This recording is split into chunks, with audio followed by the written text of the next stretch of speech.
Hi guys, my name is Pragati Sharma and welcome back to my YouTube channel that is Psyche Special। तो आज हम पढ़ेंगे diploma in special education HI course का paper number 6 जो कि last paper है first year का। Okay, curricular strategies and adaptations for HI। तो हम शुरू करते हैं। सबसे पहले हम समझेंगे इंट्रो टू करिकुलम, पाठ्यचर्या का परिचय। पाठ्यचर्या क्या होती है? पाठ्यचर्या एक कोई सिलेबस नहीं है ओनली, ठीक है।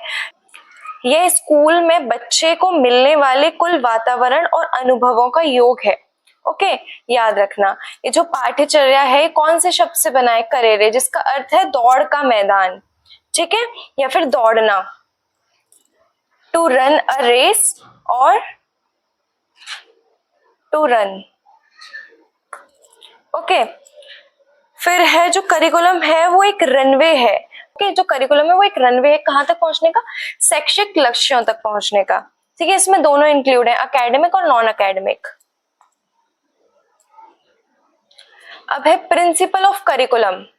यहाँ पे बहुत सारे प्रिंसिपल्स हैं, जैसे जो करिकुलम है वो चाइल्ड सेंटर्ड होना चाहिए, बच्चे को केंद्र में रखकर आपको अपना सिलेबस बनाना चाहिए। ऐसा नहीं है कि वो टीचर सेंटर्ड हो, उसमें बच्चे की आवश्यकता और जरूरतों को देखते हुए हमें करिकुलम तैयार करना चाहिए जो कि चाइल्ड सेंटर्ड होता है। फिर है फ्लेक्सिबिलिटी। फ्लेक्सिबिलिटी में क्या है? लचीलापन।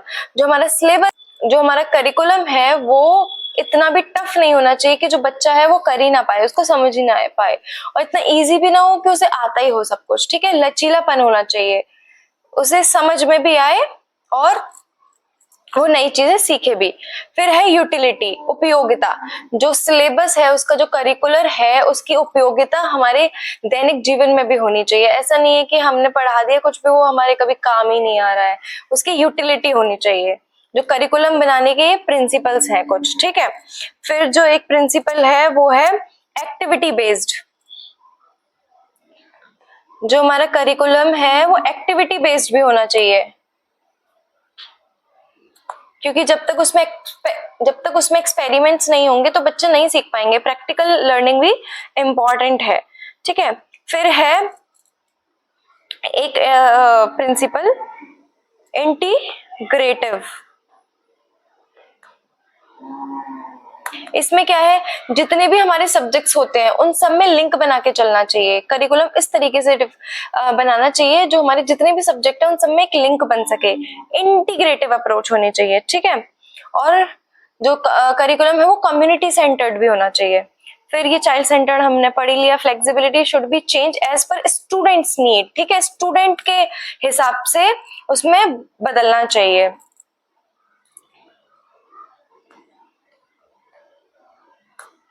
फिर यहाँ पे एक्टिविटी आ गया लर्निंग बाय डूइंग। इंटीग्रेशन अभी मैंने बता ही दिया। Forward looking, preparing for future life. जो करिकुलम है वो ऐसे डिफाइन होना चाहिए जिससे हम प्रिपेयर हो सके फ्यूचर लाइफ के लिए। टाइप्स, नीड बेस्ड, ठीक है। नीड बेस्ड करिकुलम क्या होता है? फोकसेस ऑन इंडिविजुअल डेफिशिएंट और specific learning requirement of HI। जो आवश्यकता आधारित पाठ्यचर्या है वो HI बच्चों के व्यक्तिगत कमियों या विशिष्ट सीखने की आवश्यकताओं पर केंद्रित होता है। ये जो नीड बेस्ड करिकुलम है ये किस लिए बनाया जाता है? उसकी जितनी भी आवश्यकताएं हैं उन पर ध्यान में रखते हुए उनको बनाया जाता है, और जिनकी वो कमियां हैं जितनी भी उनको ध्यान में रखते हुए बनाया जाता है, ठीक है। असेसमेंट कर लिया, फिर हमने उसके लिए गोल रखे। फिर है एक type skill based. Skill based में क्या है? जो फोकस है वो वोकेशनल स्किल पे होगा और कम्युनिकेशन स्किल्स और लाइफ स्किल्स पे, जो कि किसमें मदद करते हैं? इंडिपेंडेंट होने में। स्वतंत्रता के लिए व्यवसायिक कौशल, संचार कौशल और जीवन कौशल पर ध्यान केंद्रित करता है जो स्किल बेस्ड होता है, ठीक है। Example computer literacy, art craft, sign language mastery, ठीक है। फिर है स्टेजेस ऑफ प्लानिंग। इसमें क्या है? Assessment of needs, setting objectives, selecting content, implementation and evaluation. जरूरतों का आकलन करना है। सबसे पहले जो हमारी प्लानिंग की स्टेज होती है उसमें क्या करते हैं? हम पहले आकलन करते हैं उसकी जरूरतों को, फिर उसके बाद उसके लिए लक्ष्य निर्धारित करते हैं, ठीक है। हमने उसका आकलन किया, हमें पता है उसको क्या क्या आता है, उसका करंट लेवल क्या है, उसके हिसाब से हमें जो उसको नहीं आता है और जो उसको आता है उसमें ध्यान में रखते हुए एक लक्ष्य निर्धारित करेंगे। फिर हम ये निर्धारित करेंगे कि उसको कैसे सिखाना है और किस तरीके से, जो टीचिंग स्ट्रेटजीज हैं उनको निर्धारित करेंगे। फिर उसको इम्प्लीमेंट करके उसका इवेल्युएशन करेंगे। लाइक हमने सिखा दिया बच्चे को, फिर उसके बाद हमको ये भी तो देखना है उसकी कितनी प्रोग्रेस हुई, तो उसका इवेल्युएशन करेंगे। Teaching and learning strategies. Teaching strategies में क्या आएगा, मल्टी सेंसरी अप्रोच रखनी चाहिए हमें। कैसी अप्रोच रखनी चाहिए, मल्टी सेंसरी। उसके बाद है यूज ऑफ विजुअल एड्स। कौन से एड्स का यूज करना चाहिए हमें, विजुअल एड्स। फिर है पीयर ट्यूटरिंग। पीयर ट्यूटरिंग में क्या होता है, जो भी बच्चे होते हैं, जो भी लर्नर होते हैं, वो एक साथ शिक्षण करते हैं। मतलब बच्चे बच्चे जो पढ़ते हैं आपस में, उसको हम पीयर ट्यूटरिंग बोलते हैं। लर्निंग स्ट्रेटजीज, एक्टिव पार्टिसिपेशन होना चाहिए, ठीक है, न्यूमेरिक डिवाइस होने चाहिए, सेल्फ डायरेक्टेड लर्निंग होनी चाहिए। नीड ऑफ HI चाइल्ड बताइए, language support and sign language, ठीक है, noise free environment, preferred sitting for lip reading, ये सारी नीड्स हैं HI स्टूडेंट की, यहाँ पे हिंदी में भी दे रखा है। Curriculum adaptation, curriculum and adaptation, meaning and principle. Adaptation का मीनिंग क्या है, मीन्स एडजस्टिंग कंटेंट और method without changing the core standard. जो हमारा सिलेबस होता है, जो हमारा कोर सिलेबस होता है, उसको चेंज किए बिना उसमें कुछ ऐसा एडजस्ट करना कंटेंट जो बच्चे के हिसाब से सही है, उसकी जरूरतों के हिसाब से सही है, ठीक है।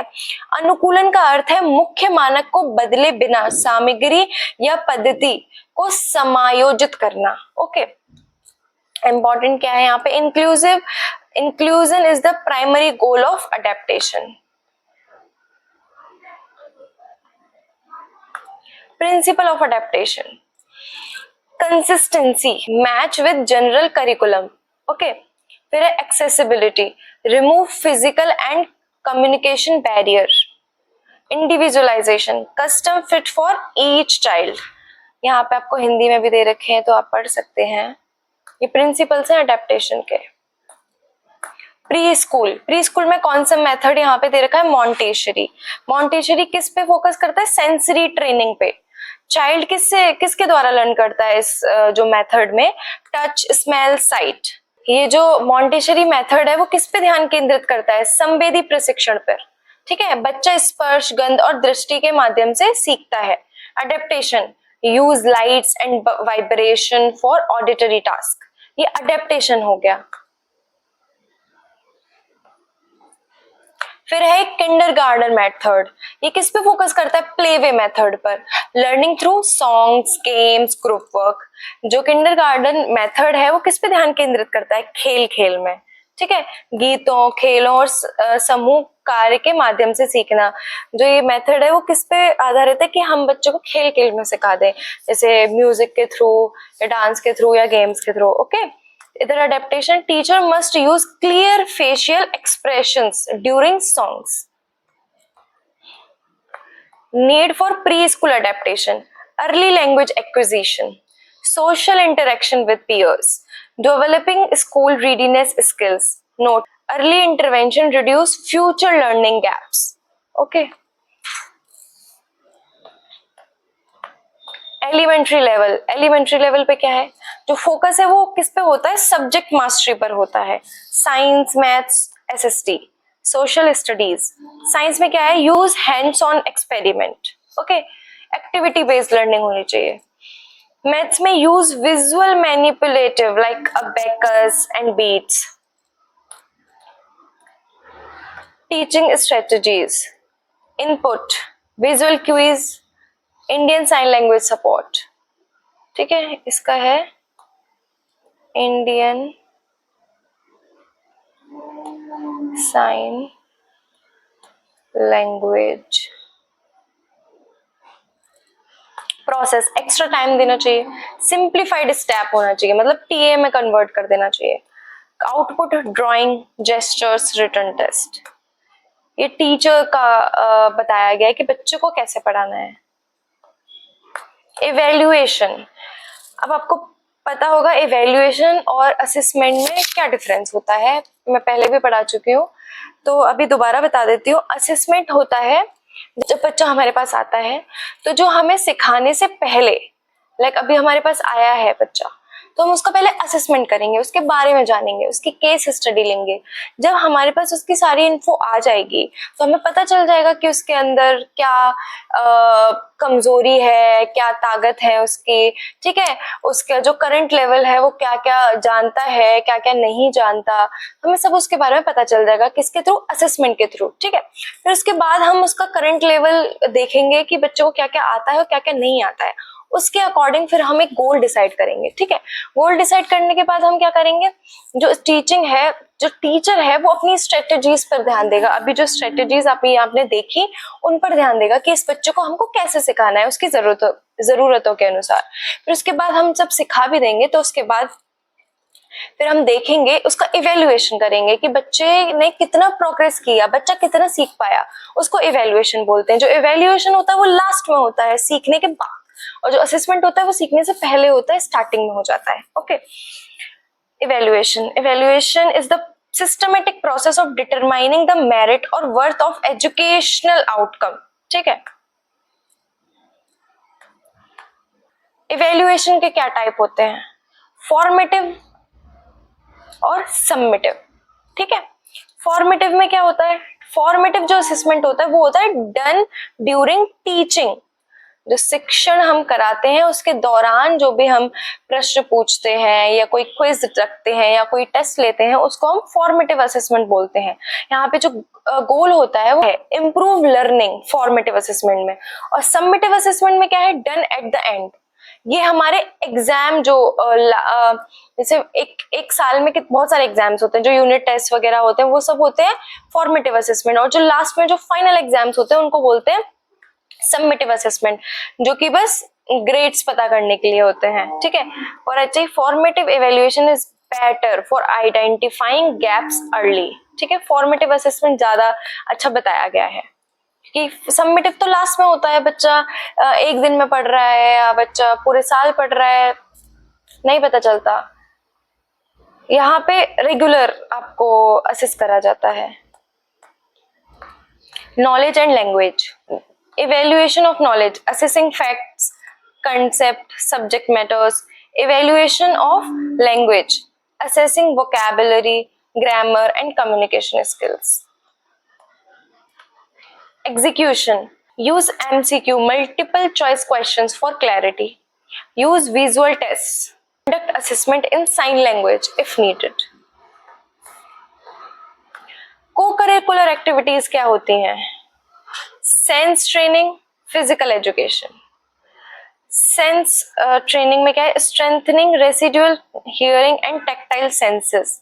जो हमारे थोड़ा बहुत भी सुनाई देता है बच्चे को, उसको स्ट्रेंथन करने के लिए, ठीक है। और जो टैक्टाइल सेंसेस है उनको। PE physical education focuses on balance and coordination by yoga and athletics. Art and craft, visual expression of ideas. Dance and music, feeling rhythm through vibration, tactile rhythm. Used wooden floor for dance to help HI feel vibrations better, ठीक है। जो HI वाले बच्चे हैं उनके लिए हमें wooden floor use करना चाहिए डांस के लिए, ताकि उसके वाइब्रेशन से उन्हें जल्दी समझ आए और वो फील करके डांस कर पाए। रोल ऑफ लैंग्वेज, भाषा की भूमिका। Language is the core of education. For HI child, it builds cognitive foundation. ठीक है, भाषा शिक्षा का केंद्र है, ठीक है। HI बच्चों के लिए यह संज्ञानात्मक नींव बनाती है। यहाँ पे साइन लैंग्वेज आपने दे रखी होगी, ठीक। मदरेस, मातृभाषा। Simplified rhythmic and repeated speech adults use with childrens, ठीक है। ये तो आप सबको पता ही है। Focus oralism, focus on speech and lip reading.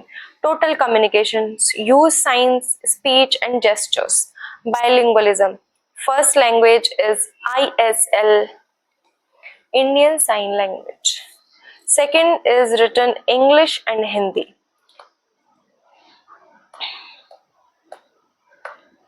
NEP 2020 and bilingualism. जो NEP है वो क्या एम्फेसाइज करती है? यूज ऑफ मदर टंग, मातृभाषा का उपयोग, ठीक है। And standardising ISL, Indian sign language के मानकीकरण पर जोर देता है।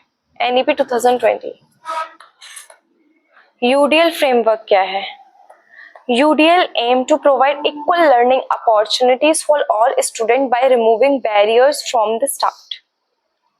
UDL का उद्देश्य शुरुआती से ही बाधाओं को दूर करके सभी छात्रों के लिए समान सीखने के अवसर प्रदान करना। UDL क्या है? UDL है एक टीचिंग फ्रेमवर्क, शिक्षण ढांचा है जो बाधाओं को दूर करके सभी छात्रों को सीखने के समान अवसर देता है। ठीक है, अब हम आ जाएंगे इसके प्रिंसिपल्स पे। 3 प्रिंसिपल्स हैं, representation, engagement and expression. Okay, यहाँ पे क्या बता रहे हैं, जो यूडीएल है वो यूनिवर्सल डिजाइन फॉर लर्निंग है कि उससे जितने भी बच्चे हैं उन सबके बैरियर हटा के बच्चे को सिखाएं। बच्चे को अलग अलग, अगर एक तरीके से नहीं आ रहा है तो अलग अलग तरीके से सिखाएं। बच्चे को मोटिवेट भी करना है, वो एक तरीके से, अगर बच्चा मोटिवेट नहीं हो रहा है तो अलग अलग मल्टीपल मीन्स ऑफ एंगेजमेंट होने चाहिए।